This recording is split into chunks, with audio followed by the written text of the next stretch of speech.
Hello guys, sa video na ito ituturo ko sa inyo kung paano mag-save ng photo sa gallery ng minsanan gamit lang po ang ating mga cellphone. Halimbawa guys, nag-send sa inyo yung friend nyo dahil namasyal kayo at gusto mong i-save yung mga sinend niya mga photos na nasa 50 pieces na photos.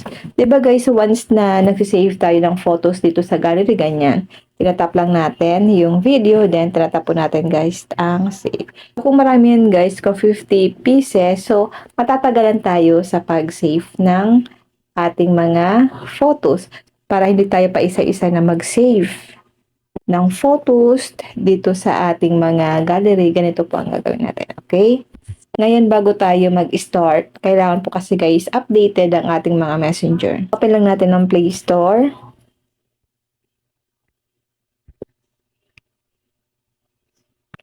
Tap search. Dito po sa may search engine, itap lang natin. Ilagay lang natin dito ang messenger. Then tap natin ang search. At dito guys, kapag ang nakalagay dito ay open, ibig sabihin po, updated po ang ating mga messenger. Pero kung ang nakalagay dito ay update, itap niyo po yung update. Kailangan po kasi guys, updated ang ating mga messenger. Okay? So ngayon tap lang natin ang open. Then hanapin natin dito yung kachat natin na nag-send sa atin ng picture. Halimbawa ito, tap lang natin. At ito yung mga sinend niya.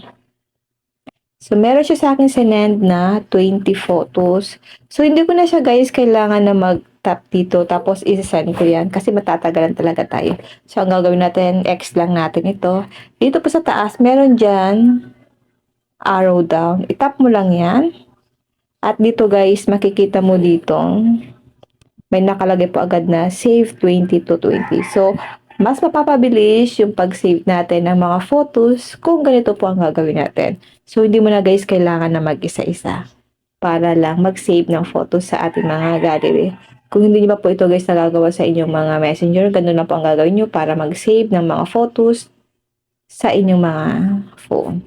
Ngayon, saan po ba natin guys makikita yung mga sinave natin? Back lang natin ito. Makikita mo yan sa inyong mga photos or gallery. Tap lang natin ang photos. Tap albums. Hanapin po natin guys ang messenger. Tap lang natin ang messenger.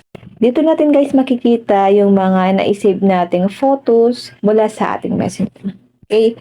Ganun lang po guys kadali kung paano po mag-save ng maraming photos sa ating mga kachat sa messenger once na sinend po sa atin ng minsanan. In just one click, masasave po lahat ng mga photos na sinend sa inyo ng inyong mga kachat sa messenger. Yun lang guys, sana po may natutunan kayo sa aking video. Huwag nyo lang pong kalimutan na i-follow ko at i-share ang ating video para malaman din po ng iba kung paano mag-save ng maraming mga photos na sinend sa atin ng mga kachat natin sa messenger in just one click. And now, thank you for watching.